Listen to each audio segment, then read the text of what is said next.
Kubai lam sogo. Lam sago, lam sago. Di pramat haya kerbayan sokhabai Kubai lam sogo. Lam sago, lam sago. Di pramat haya kerbayan sokhabai Kubai lam sogo. Lam sago, lam sago. Di pramat haya kerbayan sokhabai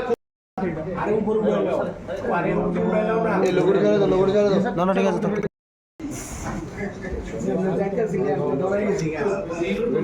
ওই এবার black দাও black দাও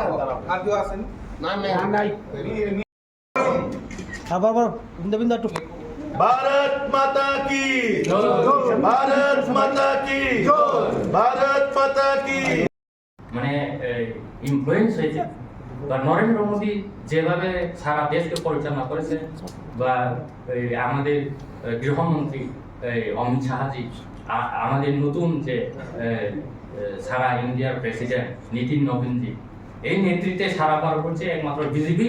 একমাত্র পথ BJP একমাত্র সম্ভব আমাদের জনজাতি হোক যে কোনো জাতি হোক তাদের যে সমস্যাগুলিকে সমাধান করা একমাত্র রাস্তা শুধু বিজেপি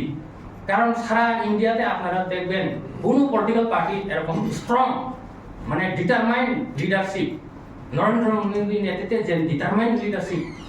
আমাদের দেশে যে সৃষ্টি করেছেন আমরা লক্ষ্য করেছি আগে নর্থ ইস্ট ইন্ডিয়াতে প্রাইম মিনিস্টার 5 বছরে একবার আসেনি ভিজিট করতে আসেনি আমরা লক্ষ্য করেছি আমি যে সময় স্টুডেন্ট লিডার ছিলাম ত্রিপুরা স্টুডেন্ট ফেডারেশন প্রেসিডেন্ট ছিলাম আমি অনেক বছর আন্দোলন করেছি সেই সময় ইউপিএ গভর্নমেন্ট ছিল ইউপিএ গভর্নমেন্ট 1-2 ছিল কিন্তু প্রাইম মিনিস্টার যেভাবে নর্থ ইস্ট কি প্রাইম মিনিস্টার সারা মানে ক্যাবিনেট মন্ত্রী দিল্লি মানে নর্থ ইস্টের মানুষের সঙ্গে যেভাবে যোগাযোগ তাদের যে দুঃখ দুর্দশা তারা ব্যক্তিগত হিসেবে এখানে উপস্থিত হয়ে তারা যাচাই করেন তার জন্য আমরা আজকে ওনার যে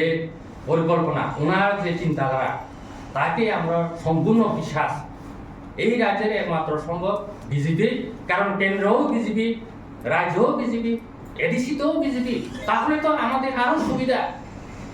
জনজাতিদের জন্য এটাই সবচেয়ে সুবর্ণ সুযোগ কিন্তু আমাদেরকে ব্রেন ওয়াশ করে রাখা হয়েছে এই বিজেপি হলে ত্রিপুরা অ্যান্টি ত্রিপুরা এই অমুক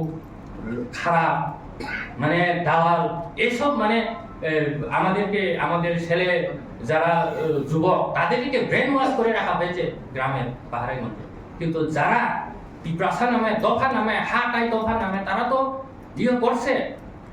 অশান্তি পরিবেশ তারা এখন আমরা দেখেছি কিছুদিন আগে ইউপিএসসি এক্সামে আমাদের কোনো ট্রাইবাল নাই লেখাপড়ার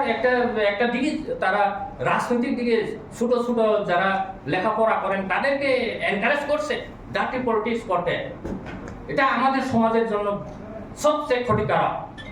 আগে তো আমাদের ছেলেমেয়েরা যারা 18 থেকে 25-30 বছর বয়স লেখাপড়া করতেন কম্পিটিশনে বসতেন টিসিএস টিপিএস থেকে আরম্ভ করে ইউপিএস বিভিন্ন কম্পিটিশনে তারা বসতেন আর সাকসেসও হয় কিন্তু আজকে আমরা দেখেছি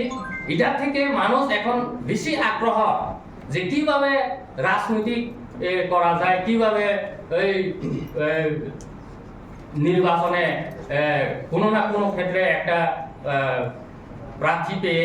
বা ক্যান্ডিডেট হয়ে কিভাবে ইয়ে করা যায় এইগুলি মানে মানসিকতা তৈরি করে রেখেছে